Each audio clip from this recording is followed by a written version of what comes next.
Hello, welcome to our classes. Good morning. हम लोग class 10 UP board exam 2024 की तैयारी कर रहे हैं, जिसमें से हमने क्या किया है कि जितने भी प्रीवियस ईयर पेपर है आपके यूपी बोर्ड के प्रीवियस ईयर पेपर को हमने एनालिसिस किया और उसमें से जो इंपॉर्टेंट क्वेश्चन है जो आपके बोर्ड एग्जाम 2024 में आएंगे, कंफर्म है कि आएंगे, क्योंकि इससे पहले हमने 2023 में जितने भी क्वेश्चन इंपॉर्टेंट बताए थे सारे क्वेश्चन आए थे आपके। तो इसमें एक पोषण है, ये इंपॉर्टेंट है, ये आपके एग्जाम 2024 में आएंगे, कंफर्म है कि आएंगे। तो आज हम क्या पढ़ेंगे, पोषण के बारे में पढ़ेंगे। पोषण किसे कहते हैं? पोषण बोले तो न्यूट्रिशन, वह प्रक्रिया जिसके द्वारा कोई जीव भोज्य पदार्थ का निर्माण अथवा भोज्य पदार्थ को ग्रहण करता है, उसे हम पोषण कहते हैं। पोषण के प्रकार, कितने प्रकार के पोषण होते हैं? पोषण दो प्रकार के होते हैं। पहला है स्वपोषण, दूसरा है परपोषण। स्वपोषण किसे कहते हैं कि कुछ जीव जैसे कि हरे पौधे अपने भोजन का निर्माण स्वयं कर लेते हैं, क्योंकि उनमें क्लोरोफिल पाया जाता है, जिसकी वजह से वो अपने भोजन का निर्माण कर लेते हैं। इसलिए इन्हें स्वपोषी सजीव या स्वपोषी जीव तथा यह प्रक्रिया स्वपोषण कहलाती है। जो ये प्रक्रिया होती है, इस प्रक्रिया को हम स्वपोषण कहते हैं। उदाहरण में हम देख लेते हैं। अब पहले ही हमें दिया है कि हरे पौधे, तो उदाहरण सबसे पहले क्या लिख देंगे कि सभी हरे पौधे क्या होते हैं? स्वपोषी होते हैं या स्वपोषण के उदाहरण है। दूसरा है कुछ एकोष्कीय जीव, जैसे कि यूग्लिना है, वालवाक्स है, लेमाइडोमोनास, ये क्या है? एकोष्कीय जीव, ये स्वपोषी होते हैं, ये अपना भोजन स्वयं बनाते हैं। अब आते हैं परपोषण। परपोषण किसे कहते हैं कि कुछ जीव अपने भोजन हेतु अन्य जीवों पर निर्भर रहते हैं, वे अपने भोजन का निर्माण स्वयं नहीं कर पाते हैं, इसलिए उन्हें क्या बोलते हैं हम? परपोषी जीव, तथा यह प्रक्रिया क्या कहलाती है? परपोषण कहलाती है। ये जो प्रक्रिया है इसे हम परपोषण कहते हैं। इसके उदाहरण क्या है? परजीवी, जो दूसरे जीव पे आश्रित होते हैं, परजीवी। मृतोपजीवी, जो मरे हुए सड़े गले जीव पे आधारित होते हैं, वह मृतोपजीवी। कीट भक्षी, मतलब कुछ पौधे ऐसे होते हैं जो कीटों को खाते हैं। ये भी सवाल बन सकता है कि स्वपोषी पोषण किसे कहते हैं? स्वपोषी पोषण क्योंकि इंपॉर्टेंट है, ये भी आया है, तो इस नाम से भी आया, तो परेशान मत हो। स्वपोषण के प्रकार इसी तरह पूछ देता है कि स्वपोषी पोषण के कितने प्रकार होते हैं या स्वपोषण के प्रकार बताइए, तो हम इसे कह सकते हैं कि ऐसे जीवधारी जो अपना भोजन स्वयं बनाते हैं वह स्वपोषी कहलाते हैं।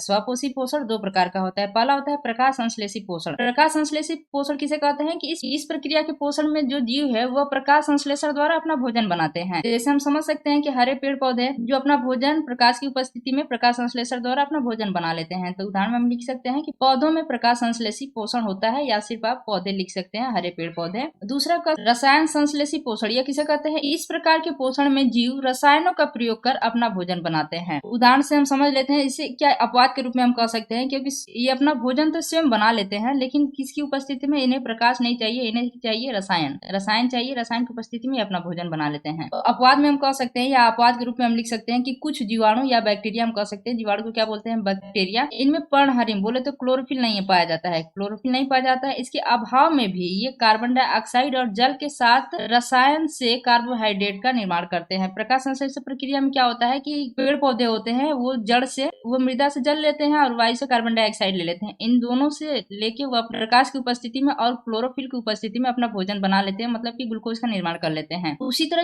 जो बैक्टीरिया है, ये भी कार्बन डाइऑक्साइड और जल के रसायन से ये भी कार्बोहाइड्रेट या भोजन का निर्माण कर ले रहे हैं। कौन? ये बैक्टीरिया। इन्हें सूर्य की प्रकाश की उपस्थिति की जरूरत नहीं है। इसे ऐसे भी पूछ सकता है कि रसायन संश्लेषण किसे कहते हैं? तो देखिए, इसे भी हम लिख सकते हैं, ऐसे भी लिख सकते हैं, ऐसे भी लिख सकते हैं, दोनों एक ही है। देखिए, इसमें हम समझ सकते हैं कि कुछ जीवाणु पर्णहरिम के अभाव में भी CO2 एवं H2O के संयोजन से कार्बोहाइड्रेट बोले तो भोजन का निर्माण करते हैं। इस क्रिया के लिए ऊर्जा कार्बनिक पदार्थों को ऑक्सीकृत करके प्राप्त करते हैं।